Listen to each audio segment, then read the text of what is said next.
Buenas tardes. Muchas gracias por estar aquí esta tarde.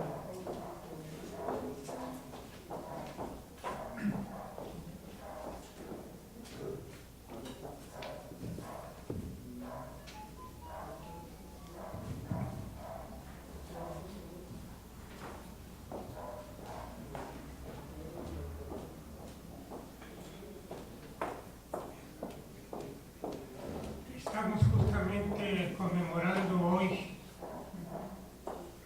la desaparición de los 43 estudiantes de Ayotzinapa. 26 de septiembre en la noche, 27 de septiembre en la madrugada. En unas horas desaparecieron a los estudiantes sin que después de 4 años haya la menor verdadera huella de su paradero. En uno de los crímenes de Estado que caracterizan desde hace 9 décadas a los gobiernos del Partido Revolucionario Institucional, el PRI, o el PAN-PRIAN, cuando ha combinado su autoritarismo con el del otro partido de derecha. 4 años han pasado desde que los estudiantes fueron asesinados, 6 esa misma noche, y 43 permanecen desaparecidos.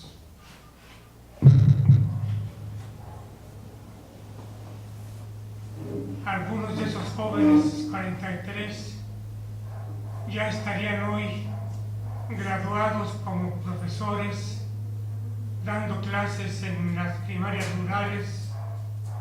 Otros estarían por concluir su formación como maestros normalistas. No solo no hay justicia para ellos ni para sus familias, el caso permanece en la impunidad y a menos de 3 meses de dejar el poder, Enrique Peña Nieto se empeña en defender la verdad histórica sobre la desaparición de los 43 normalistas, en la que supuestamente esa verdad histórica, los 43 estudiantes habrían sido incinerados por un grupo delincuencial que operaba en el estado de Guerrero. Así lo acaba de decir en los anuncios que estuvo sacando por televisión Peña Nieto para festejar su último informe de gobierno, que se había investigado hasta llegar, insistió a la verdad histórica. No obstante, pruebas científicas de diferentes instituciones, entre ellas la UNAM y la UAM, así como el equipo argentino de antropología forense, concluyeron que no era posible incinerar 43 cuerpos humanos sin dejar de manera orgánica rastros suficientes, como en su momento dijo la PGR, la Procuraduría General de la República. Una visión absurda de la crimen colectivo.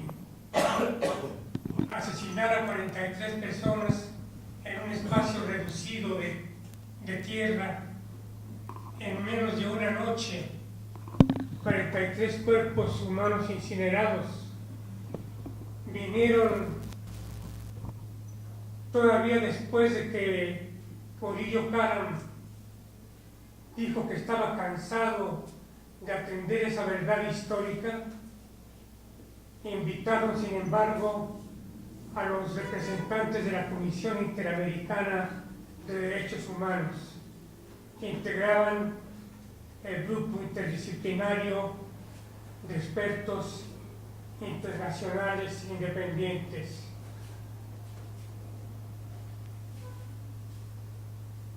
Y ellos, la Comisión Interamericana y el grupo que estuvo aquí durante un primer año de investigación,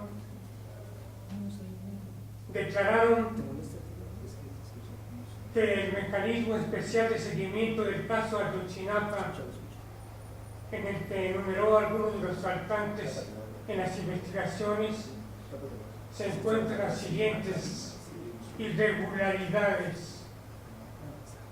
No hay consignados por el delito de desaparición forzada y sin embargo hay 142 detenidos entre policías municipales, incluso el presidente municipal Abarca y su esposa,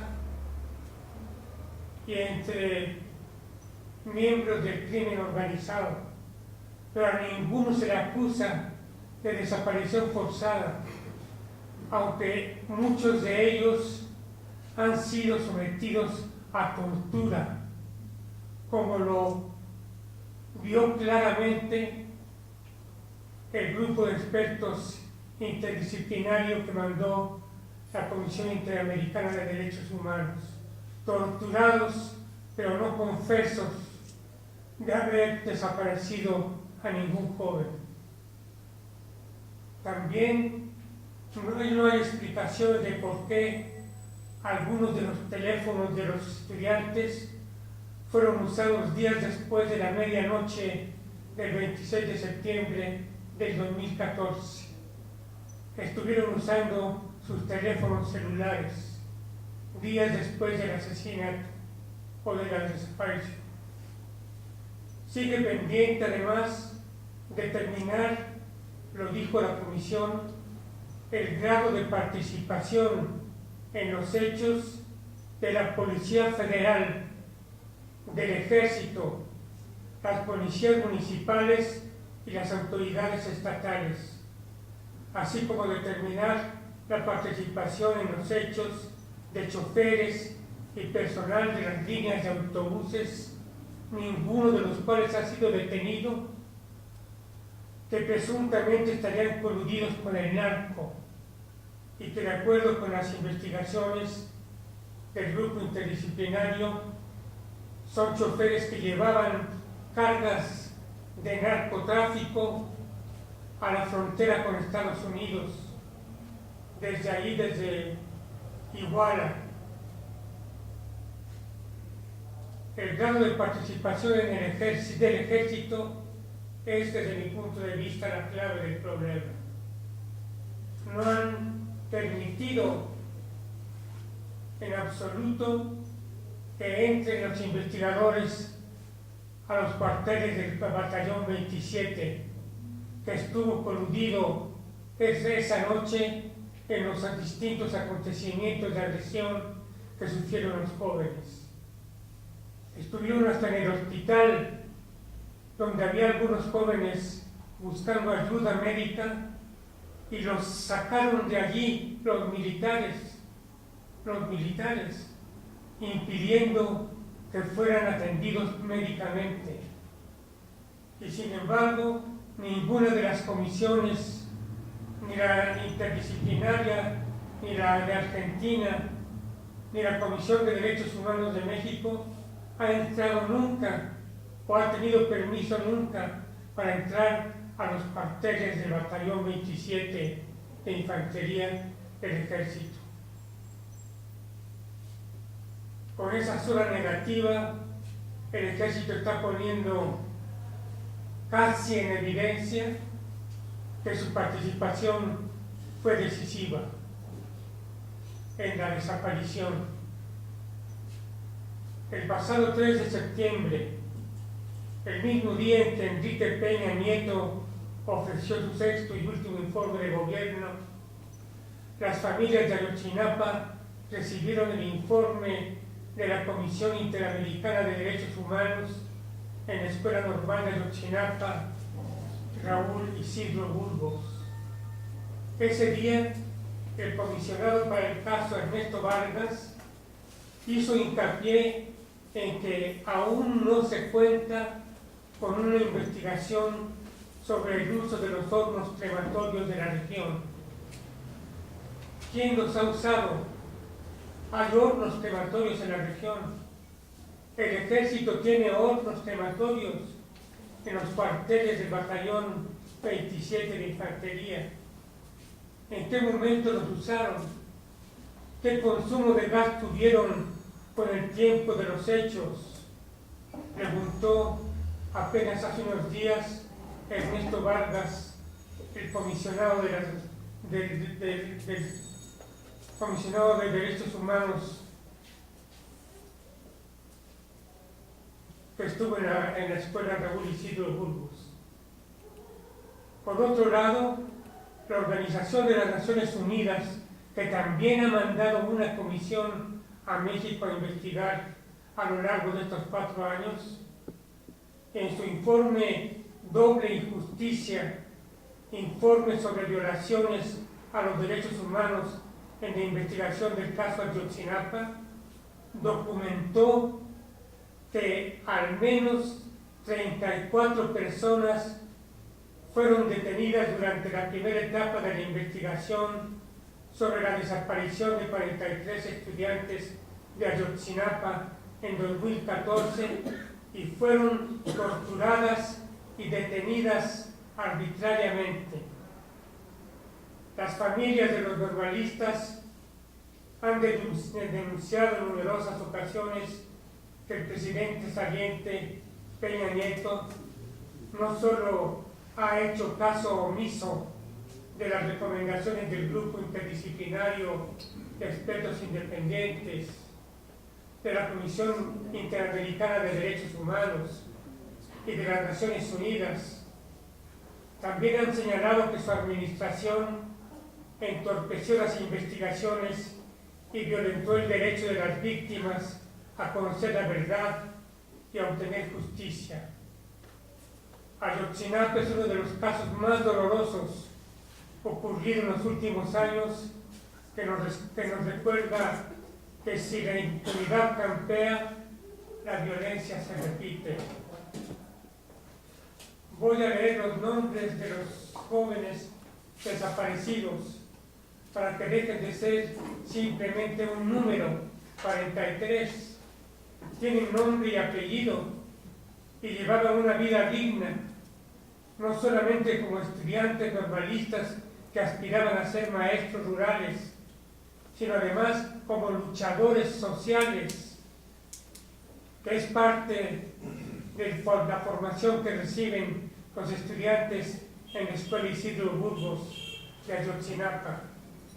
Ellos son Abel García Hernández, vivos se los llevaron. Abelardo Vázquez Peritén, Vivos se los llevaron. Adán Abraham de la Cruz, Vivos se los llevaron. Antonio Sabana Maestro, Vivos se los llevaron. Alexander Mora Venancio, Vivos se los llevaron. Benjamín Asensio Bautista, Vivos se los llevaron. Bernardo Flores Alcaraz, Vivos se los llevaron. Carlos Juan Ramírez Villarreal, Vivos se los llevaron. César Manuel González Hernández, Vivos se los llevaron. Carlos Lorenzo Hernández Monroy, Vivos se los llevaron. Cristian Alfonso Rodríguez Telumbre, Vivos se los llevaron. Cristian Torres Calderón Garnica, Vivos se los llevaron. Cudberto Ortiz Ramos, Vivos se los llevaron. Dorian González Parral, Vivos se los llevaron. Emiliano Allen Gaspar de la Cruz, Vivos se los llevaron. Everardo Rodríguez Bello, Vivos se los llevaron. Felipe Arnulfo Rosas, Vivos se los llevaron. Giovanni Galindo Guerrero, Vivos se los llevaron. Israel Caballero Sánchez, Vivos se los llevaron. Israel Jacinto Lugardo, Vivos se los llevaron. Jesús Giovanni Rodríguez Platempa, Vivos se los llevaron. Giovanni Guerrero de la Cruz, Vivos se los llevaron. Jonás Trujillo González, Vivos se los llevaron. Jorge Álvarez Neva, Vivos se los llevaron. Jorge Aníbal Cruz Mendoza, Vivos se los llevaron. Jorge Antonio Tizapa Legorreta, vivos se lo llevaron, Jorge Luis González Parral, vivos se lo llevaron, José Ángel Campo Cantor, vivos se lo llevaron, José Ángel Naverde González, vivos se lo llevaron, José Eduardo Bertoldo Tatempa, vivos se lo llevaron, José Luis Luna Torres, vivos se lo llevaron, Julio César López Palotzin, vivos se lo llevaron, Leonel Castro Abarca, vivos se lo llevaron, Luis Ángel Abarca Carrillo, vivos se lo llevaron, Luis Ángel Francisco Arceta, vivos se lo llevaron, Magdaleno Rubén Lauro Villegas, vivos se lo llevaron, Marcial Pablo Baranda, vivos se lo llevaron, Marco Antonio Gómez Molina, vivos se lo llevaron, Martín Getsemaní Sánchez García, vivos se lo llevaron, Mauricio Ortega Valerio, vivos se lo llevaron, Miguel Ángel Hernández Martínez, vivos se lo llevaron, Miguel Ángel Mendoza, vivos se lo llevaron, 43 Saúl Bruno García. vivos se lo llevaron, ¡Vivos los queremos! El sufrimiento de los padres es verdaderamente incomparable. No solamente porque a lo largo de estos años no han tenido el menor indicio del paradero de sus hijos, de si fueron asesinados, dónde los asesinaron y quiénes y en qué momento de esa larga noche del 26 de septiembre del 2014, sino también por la indiferencia real de las autoridades frente a sus demandas de justicia. Y su sufrimiento, como lo han relatado varios de ellos en distintas circunstancias, ha ido creciendo conforme pasan los días y los años y los meses sin saber nada de sus hijos. Es un sufrimiento atroz que, sin embargo, no les ha impedido movilizarse como luchadores sociales en búsqueda de la verdad. Y detrás de esa verdad han perdido muchos de ellos la salud, los pocos recursos que tienen. Incluso una de las madres, Norman Bello, de apellido Norman Bello, murió de un cáncer que se aceleró como resultado del sufrimiento que sufrió durante muchos meses en la búsqueda de su hijo. Todo esto al gobierno de la República y a las autoridades no les importa absolutamente nada. Afortunadamente, ayer estuvieron los padres de familia con Andrés Manuel López Obrador, que hizo un compromiso clarísimo con todas sus letras de llegar a la verdad, estableciéndola a través de una comisión de la verdad que investigue al fondo lo que ocurrió. Ya está nombrado, como todos lo sabemos, Alfredo Encinas como el vicegobernador, vicesecretario de Gobernación, que está encargado como primera tarea de atender el paradero de los jóvenes normalistas. También recibimos en días anteriores, hace 3 días, a los padres de familia en el Pleno del Congreso de la Ciudad de México. Y el Congreso también estableció un compromiso de ir de la mano de las investigaciones profundas que den lugar a la verdad de estos hechos terribles para México y para el país. Y también para el mundo. México ahora está caracterizado en todas partes como el lugar donde desaparece la gente, particularmente los 43. Cierto que hay que colocar su desaparición en lo que ocurre en el contexto del país. Hay, según cifras oficiales, 49,000 desaparecidos en los últimos 10 años de la guerra contra el narcotráfico, lo que llaman la guerra contra el narcotráfico. 49,000 familias, 49,000 madres, 49,000 padres, 49,000 hermanos que tienen años buscando a su gente y encuentran solamente, si llegado el caso es, las fosas donde entierra multitudinariamente a los cadáveres, a los huesos de los asesinados. ¿En qué país vivimos? ¿Qué clase de sociedad tenemos que además se ha acostumbrado a ver esto con toda naturalidad, como si la desaparición forzada fuera un asunto que no va para allá, más allá de nuestro interés personal de cada momento y no tuviera que ver con el destino del país?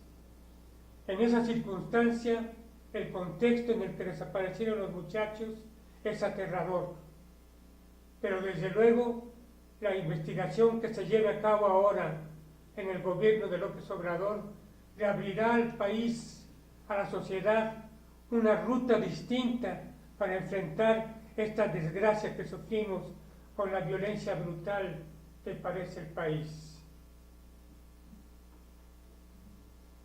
Por otra parte, estamos en la misma fecha hoy conmemorando los 50 años del movimiento estudiantil de 1968. Igual que con los estudiantes de Ayotzinapa, con los asesinados por centenares durante el movimiento estudiantil de julio a octubre de 1968, sigue sin investigar absolutamente nada. La herida sigue abierta y no es una herida cualquiera. 1968 fue el año de la revolución de las juventudes en diferentes partes del mundo, que marcó un parteaguas en la organización social y política. Pero en México, la oleada de aspiraciones democratizadoras fue acribillada por el gobierno de Díaz Ordaz. En el mundo, esa era parte del contexto que vivimos los estudiantes del 68. En el mundo hubo en distintos países rebeliones estudiantiles, juveniles, reclamando el derecho a una vida democrática y libre. En Francia se le llamó el Mayo francés a la lucha que los estudiantes dieron allá ejemplarmente para el mundo. Pero también en los propios Estados Unidos hubo un movimiento favorable a que se reconociera los derechos de los discriminados negros y negras, la raza despreciada en los Estados Unidos, y que llegó incluso a conseguir un acuerdo firmado con el gobierno norteamericano de que se respetaran los derechos humanos de la raza norafricana. Como ustedes saben, en ese 68, el entonces presidente de México, en una reacción terrorista, ordenó la matanza y la detención de cientos de jóvenes en la Plaza de las Tres Culturas de Tlatelolco. Pero solamente esa era la parte final, entre comillas, de la represión bárbara que se sufrió desde el 26 de julio del 68, cuando empezó el movimiento estudiantil. El movimiento estudiantil no solo tenía como contexto lo que ocurría en América Latina, en varios países de América Latina, en Estados Unidos mismo, en países de Europa, con jóvenes rebelándose por todas partes, sino tenía un propio contexto en México que tenía que ver con más de 10 años de represión autoritaria, sanguinaria, que el gobierno venía cometiendo en contra de los trabajadores de distintos sindicatos. Precisamente el movimiento estudiantil del 1968 nació como búsqueda del reconocimiento de los crímenes que se habían cometido en el 58, 59 y 60 contra los ferrocarrileros, los electricistas y los maestros. Estos tres gremios, en el 58, 59, se levantaron en movimientos de protesta para conquistar su derecho a elegir democráticamente a sus propios dirigentes. La clave del control, así lo he dicho toda mi vida, la clave del control sobre la sociedad mexicana de parte del autoritarismo priista es el manejo de los sindicatos, el control de ellos, la manipulación, el terror para que los trabajadores no se organicen. La última vez que lo intentaron hacer con éxito fue precisamente en 58 y 59, que durante 2 años el sindicato ferrocarrilero estuvo dirigido por Demetrio Vallejo, un líder extraordinariamente sensible a la lucha en que se había él mismo puesto hasta adelante, y logró con 2 huelgas generales obligar al gobierno a que reconociera derechos de salario y derechos de organización de los trabajadores ferrocarrileros. Pero no solo eso, el sindicato ferrocarrilero se convirtió en ese tiempo, dada su importancia nacional a lo largo del país, en todo el país, y lo numeroso del gremio, más de 100,000, se comprometió con los otros movimientos de protesta que en esos mismos años o en esos mismos meses estaban ocurriendo en el país. El movimiento ferrocarrilero, el sindicato, por ejemplo, lo he contado en alguna otra ocasión, acogió, protegió al movimiento por la expropiación de la compañía de luz que un pequeño grupo de estudiantes universitarios de la preparatoria 4, aquí hay uno de ellos, levantamos en el país para que se nacionalizara la American Light and Power Company, que era la empresa canadiense que tenía el monopolio de la luz eléctrica, de su producción y promoción comercial en México.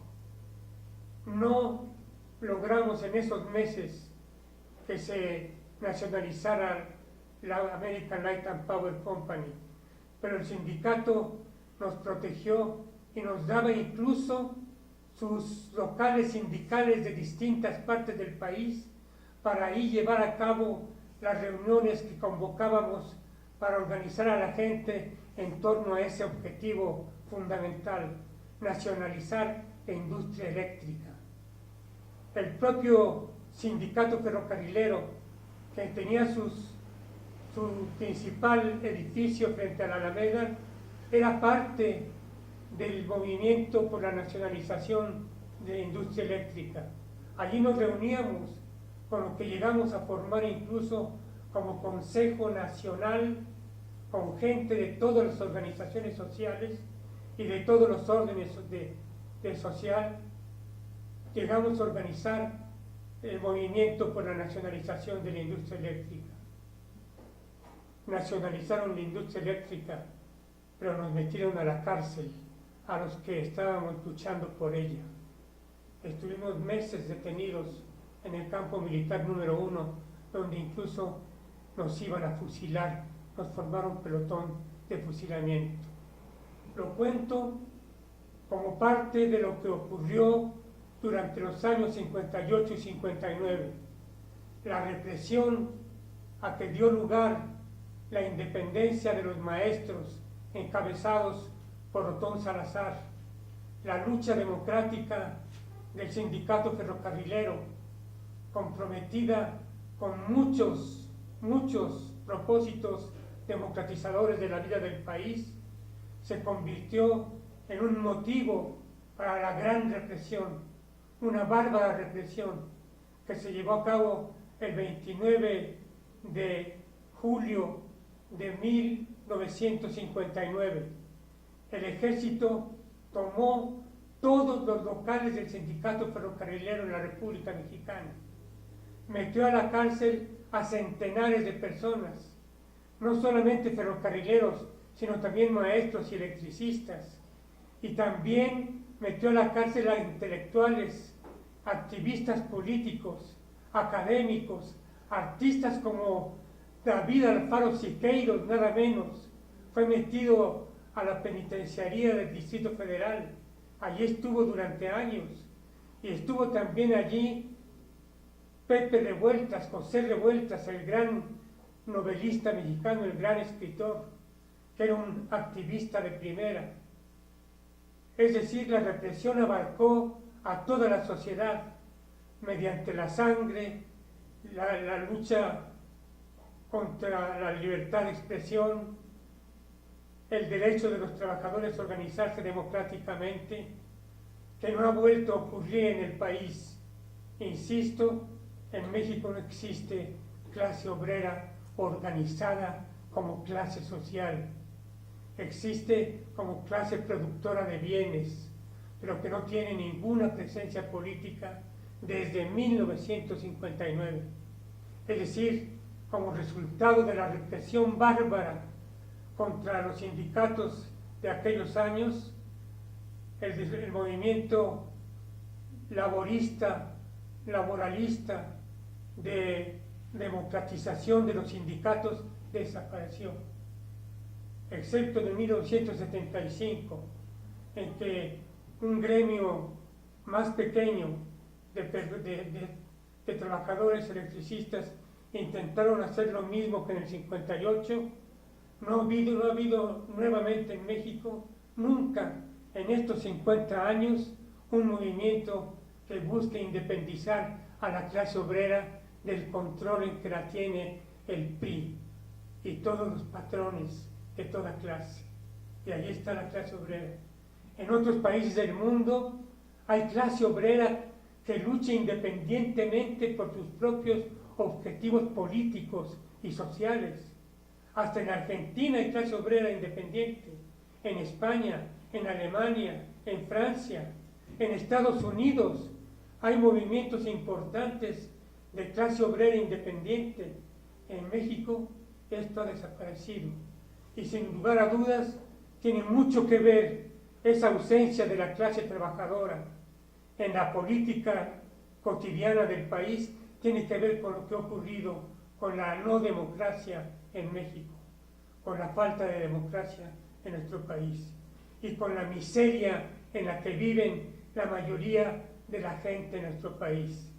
Los trabajadores ganando 89 pesos diarios como salario mayor en estos mismos días, 3,000 pesos al mes para sostener una familia.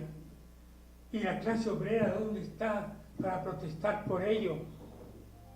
Y en cambio hay en la República también, según cifras oficiales, 53 millones de mexicanos que no tienen para comer mañana mismo, que no conocen la posibilidad de alimentarse cotidianamente, gracias a este empobrecimiento brutal a que ha sometido el régimen priista panista al país durante 90 años, durante 9 décadas, en que hemos soportado todo, de todo, asesinatos, masacres, homicidios, presos políticos. Precisamente los muchachos del 68 levantaron como una de sus demandas principales la libertad de los presos políticos. Eran 4 o 5 los objetivos que se ponían incluso en las paredes o que llevábamos en las mantas y en los propios volantes. Se trataba de, decíamos, conseguir la libertad de los presos políticos. 1 y 2, derogar el artículo 145 del Código Penal Federal. ¿Qué tenía que ver ese artículo? ¿Por qué los estudiantes luchaban por algo que parecía tan abstracto como la desaparición del artículo 145 del Código Penal? Porque ese artículo, esa penalidad, se la aplicaban precisamente a todos los que se rebelaban en México desde el movimiento ferrocarrilero en los años siguientes. Se les acusaba de un delito que daba miedo ser acusado por él, el delito de disolución social, es decir, comunistas que querían desaparecer, deshacer a la sociedad mexicana, la disolución social. De eso hablaba el artículo 145, y era el artículo que se aplicaba a todos los presos políticos. Las cárceles, luego de la represión ferrocarrilera, y junto con la represión ferrocarrilera, quedaron repletas de presos políticos. De ahí la demanda estudiantil, libertad a los presos políticos como primera demanda, disolución del artículo 145, desaparición del artículo 145 de disolución social, renuncia de los jefes policíacos de esos días que por nombre y apellido se ponían en las mantas que llevábamos en las calles, porque esos jefes habían dado muestras durante años de tener una mano represiva incalculable y capaz de cometer todo tipo de crímenes para reprimir la búsqueda de democracia en México. Entonces, otro objetivo era la renuncia de los jefes policíacos. Dábamos los nombres de ellos, que no vienen al caso recordarlos. Pero también la desaparición del cuerpo de granaderos, que era con lo que nos tenían siempre a raya. En cuanto aparecían los granaderos, sabíamos que iba a haber represión. Nunca salían a la calle los granaderos a vigilar o a ver qué ocurría. Nos los echaban siempre para reprimirnos en la calle. Y a pesar de todo eso, el movimiento estudiantil creció y creció y creció, a pesar de la represión.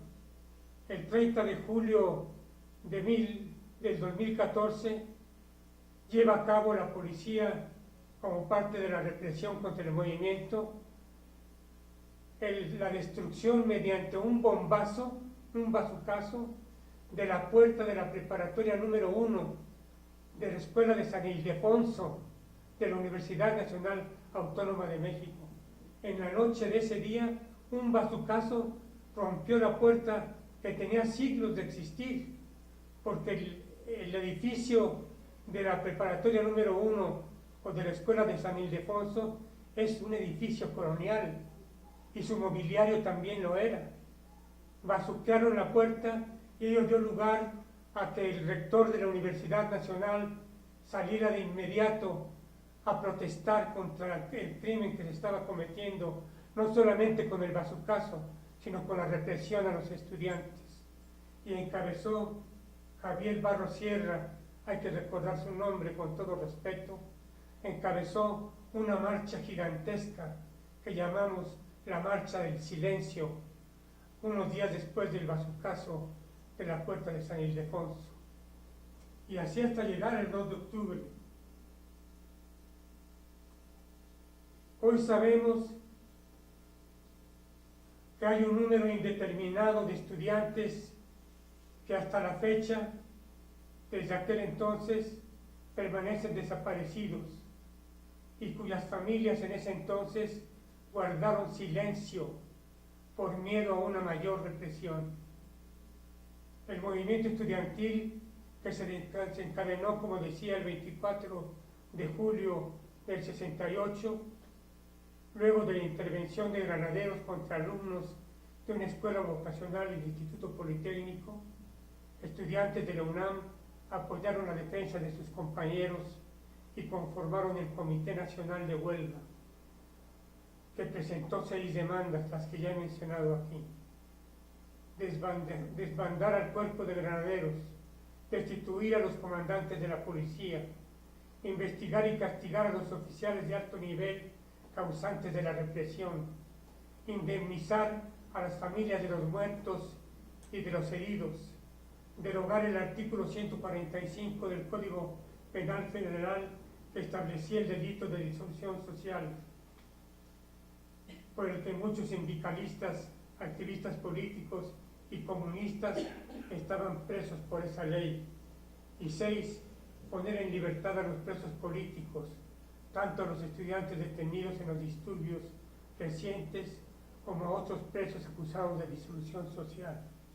Como ustedes ven, por las 6 demandas que de manera sintética los estudiantes colocamos como razones de nuestra lucha, no aparece algo propio para los estudiantes de esos días, sino de la historia reciente del país, que viene de la inmensa, la bárbara represión contra el movimiento ferrocarrilero y el movimiento de izquierda en el año 58-59. Fueron 10 años de represión sanguinaria, que además se mezclaba con otras luchas. La lucha, por ejemplo, por el derecho del pueblo vietnamita a su libertad como nación, había sido invadido por los norteamericanos, que llevaron a cabo una larguísima agresión contra el pueblo vietnamita, y los jóvenes de todo el mundo defendíamos al pueblo vietnamita en su lucha por la libertad. En México también eso ocurría. Y parte también del contexto político era la defensa de la Revolución Cubana, que era permanentemente agredida por el imperio norteamericano, y que los jóvenes teníamos siempre como una razón de nuestra salida a las calles para protestar por el derecho que tenía el pueblo cubano, que tienen todos los pueblos, a decidir por sí mismos su destino. El movimiento estudiantil trastocó a distintos sectores de la población en las diferentes represiones por parte de elementos policíacos contra la juventud entre el 24 de julio hasta la masacre del 2 de octubre. Amas de casa, trabajadores, jóvenes de barrios populares en la Ciudad de México mostraron abiertamente su respaldo a los estudiantes e hicieron crecer enormemente el movimiento. La participación de los vecinos de Tlatelolco, por ejemplo, mostró el apoyo y potencial que tenía el movimiento estudiantil para desatar un movimiento popular más nutrido y mucho más poderoso en contra del régimen autoritario. La tarde y el anochecer del 2 de octubre, alrededor de 10.000 estudiantes y vecinos llenaron la Plaza de las Tres Culturas en Tlatelolco, todo pese a los cientos de arrestos que diariamente y a lo largo de días y semanas venía realizando la policía. Poco después de las 6 de la tarde del 2 de octubre de 68, las luces de Bengala fueron la señal para que desde helicópteros la policía abriera fuego en contra de los estudiantes. Y no solamente desde helicópteros, sino desde ventanas y lugares que habían sido ya secuestrados mucho antes por el ejército para preparar la represión en la Plaza de las Tres Culturas. Los disparos provinieron de todas partes, de soldados que estaban en el piso cerca de donde marchaban los estudiantes, de soldados que estaban ocultos en los departamentos que habían tomado por la fuerza y desde donde disparaban contra los jóvenes, de los jóvenes que fueron reprimidos adentro mismo de los departamentos donde consiguieron ayuda y colaboración de la gente para salvar la represión. La gente de Tlatelolco se portó extraordinariamente solidaria con los jóvenes, los estudiantes, los manifestantes esa tarde y esa noche. Había un batallón que se llamaba el Batallón Olimpia, cuyos integrantes portaban guantes blancos, que atacó a los oradores del Comité Nacional de Huelga que se encontraban en el balcón del tercer piso del edificio Chihuahua. El edificio Chihuahua se hizo dolorosamente famoso porque había sido el primer sitio, el primer propósito de agresión de la policía y del ejército contra los estudiantes, porque se trató de desaparecer, de matar allí mismo, como se hizo en 3 casos, de matar allí mismo a los dirigentes del Comité Nacional de Huelga que estaban dirigiendo desde el balcón del edificio Chihuahua el mitin en la Plaza de las Tres Culturas. La represión duró toda la noche, de las 6 de la tarde a toda la noche. Mucha gente, muchísima gente encontró ayuda en los departamentos de los propios edificios de Tlatelolco, pero mucha otra gente quedó tirada. Se calcula, nunca hemos tenido una cifra precisa, que fueron más de 300 los asesinados esa tarde y esa noche en la plaza de Tlatelolco. 50 años después, bien vale la pena hacer un balance sobre las demandas de entonces, de lo que miles de jóvenes imaginábamos para México. Yo estuve en Tlatelolco, en las afueras de Tlatelolco.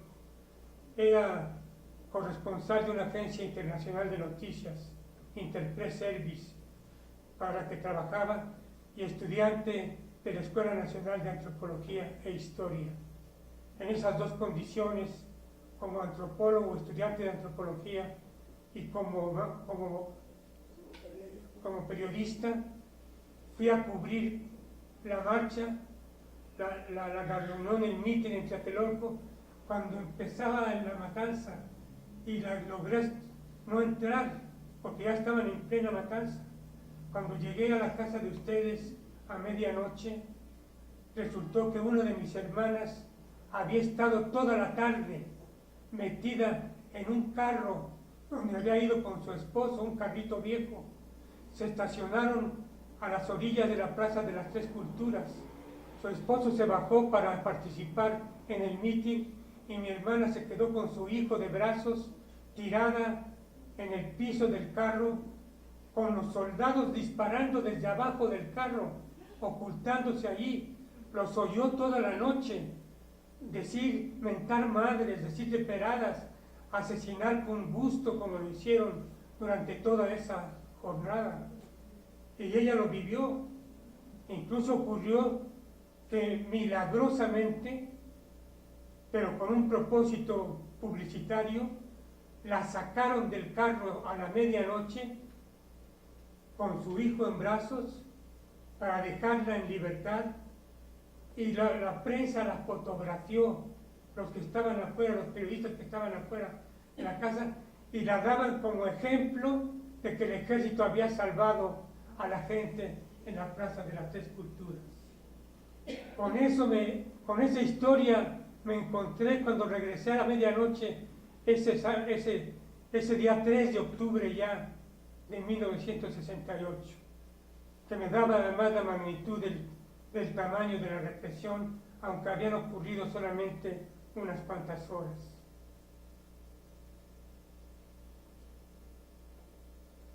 $50 años después, decía yo, de que miles de jóvenes imaginábamos para México materializar las libertades democráticas, conseguir en primera instancia una democracia representativa que salvaguardara nuestros derechos a la participación directa, a la organización y a la movilización sociales.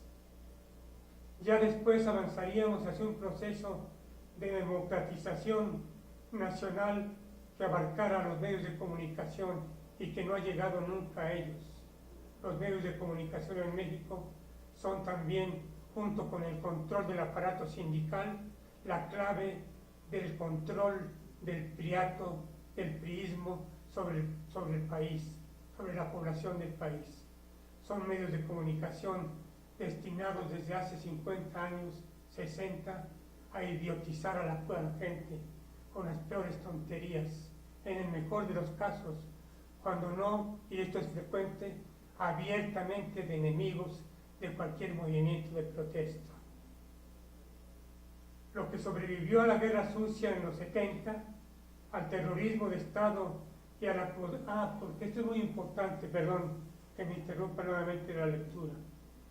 Después del 68, en los años 70, durante toda la década, la protesta vino de otra forma.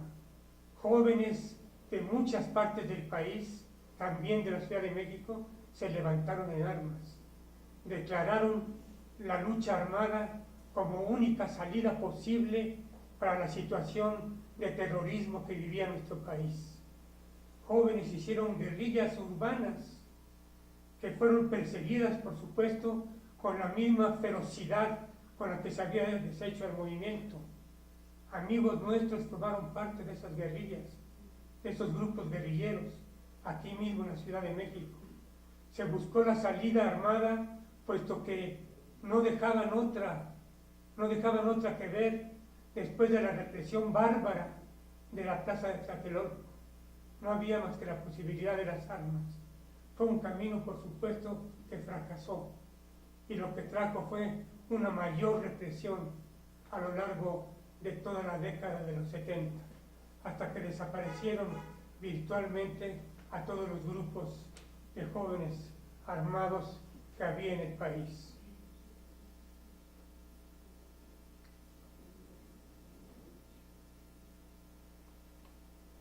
Lo que sobrevivió a la guerra sucia en los 70, al terrorismo de Estado y a la cooptación de las instituciones, se difuminó a lo largo de la década de 1980. El gran fraude electoral del 88 significó un severo golpe a las aspiraciones democráticas que pretendíamos conseguir a partir de la vía pacífica de la lucha de los partidos. Desde entonces, casos como el de Acteal, Aguas Blancas, la guerra contra el narco, cuyas víctimas civiles se cuentan por decenas de miles, y Ayotzinapa, son consecuencias de los gobiernos autoritarios del PRI y del PAN. A medio siglo de distancia, sabemos que el trayecto no ha sido fácil.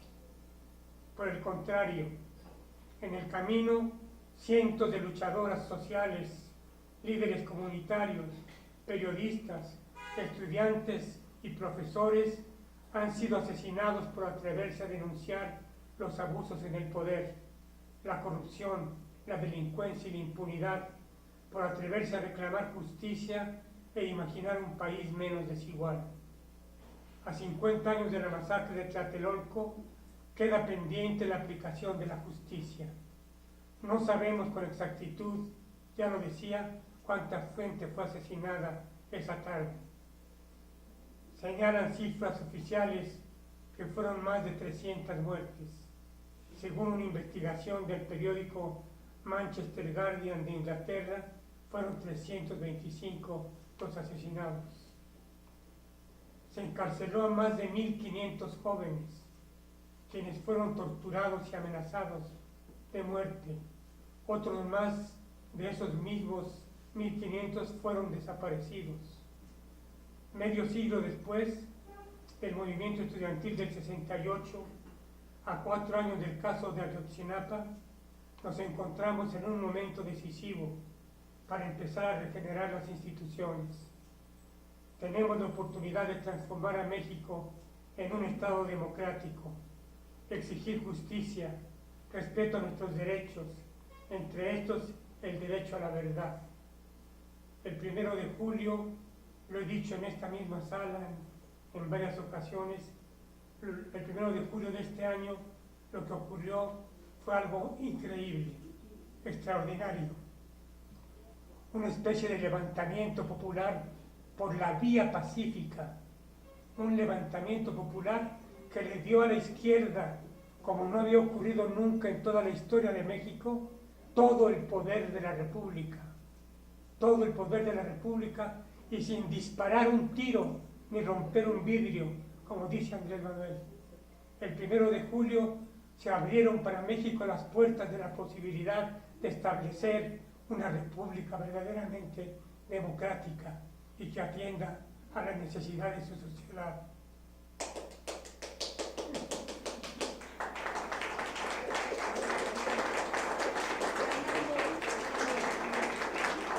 Ganamos. Mirar nuevamente el 68 nos permite leer la larga y pausada trayectoria a la democracia, a la luz de la victoria electoral por la vía pacífica de Andrés Manuel López Obrador. Pero que significa la culminación formal de un proceso que atravesó décadas, como lo vengo diciendo en esta plática, pasando por el 68, el 88, el 2006, años en los que pudimos alcanzar una democracia directa y representativa, ¿verdad?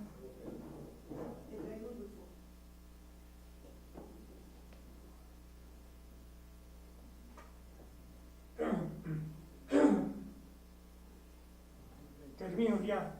La participación de todas y todos se torna imprescindible para concretar el reclamo de ciudadanizar el gobierno, de volverlo justo y transparente. Es uno de nuestros compromisos y para ello debemos sanear las instituciones encargadas de la procuración e imparticipación de justicia, consolidar un aparato institucional incorruptible y comprometido con la gente, que le sirva a la gente. En Morena, a nivel federal y local, queremos impulsar un gobierno abierto, democrático, libre, ciudadano, que atienda las necesidades de la sociedad. Muchas gracias. Y que opine sobre las decisiones de la vida pública. Pero esta titánica labor solo puede ser posible con la participación de cada uno de nosotros, de cada uno de ustedes y el apoyo de todos los sectores del país. Muchas gracias.